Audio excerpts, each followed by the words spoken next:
যে ব্যক্তি গীবত করে সে যেন তার মৃত মরা ভাইয়ের পচা গোশত খায়। গীবত করা, গীবত কাকে বলে? রাসূল সাল্লাল্লাহু আলাইহি ওয়াসাল্লাম বলেন গীবত হচ্ছে যিকরুকা আখাকা বিমা ইয়াকরাহু, তোমার ভাইয়ের অনুপস্থিতিতে তোমার ভাই সম্পর্কে এমন কিছু বলা যেটা শুনলে সে অপছন্দ করে, এমন কিছু বলা যেটা শোনা সে পছন্দ করে না। তো এক সাহাবী বলেন, ইয়া রাসূলুল্লাহ আফারাআইতা ইন কানা ফি মা আকুল, হে আল্লাহর রাসূল, আমার ভাইয়ের মধ্যে যদি আসলেই সেই সমস্যাটা থাকে তাইলেও কি গীবত হবে? রাসূল সাল্লাল্লাহু আলাইহি ওয়াসাল্লাম বললেন, আরে তাইলেই তো গীবত হবে। ওই দোষ যদি থাকে, ওটা তার অনুপস্থিতি যদি বলে বেড়াও তাইলেই তো গীবত হবে। আর ওই দোষ যদি না থাকে তাহলে তো অপবাদ হবে, এটা তো আরো বড় গুনাহ, ওটা তো বহতান। তাহলে এই গীবা ইংরেজিতে বলে ব্যাক বাইটিং, ইংরেজিতে কি বলে? এই ব্যাক বাইটিং, চগলখড়ি বা পরনিন্দা আরবিতে বলে গীবাত। এই গীবত আমরা করব না।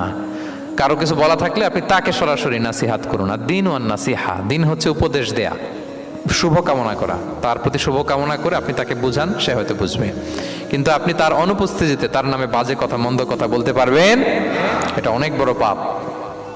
একজনের ব্যাপারে আরেকজনের কান ভারী করা, ওর কথা ওর কাছে, ওর কথা ওর করে, এরকম করে সমাজের মধ্যে একটা গিরিঙ্গি লাগায়, আছে না নেই? এটা হারাম।